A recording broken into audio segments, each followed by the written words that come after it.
Hello and welcome to Do It Yourself channel. Today I will show you where to find the option to hide status bar and navigation bar when we are taking a screenshot in Realme 14x phone. So first of all we need to go to settings. Then in settings we're looking for accessibility and convenience menu. Then we need to navigate to the screenshot portion of this list, and first at the top we have our tutorials with explanations.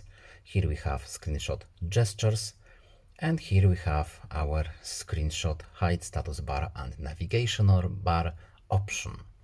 So we can enable it using this switch right here, and we can disable this function using the same switch. So right now both status bar and navigation bar are hidden, and now they are visible again. And that's all. I hope this video was helpful to you. Please leave a like and subscribe, and see ya.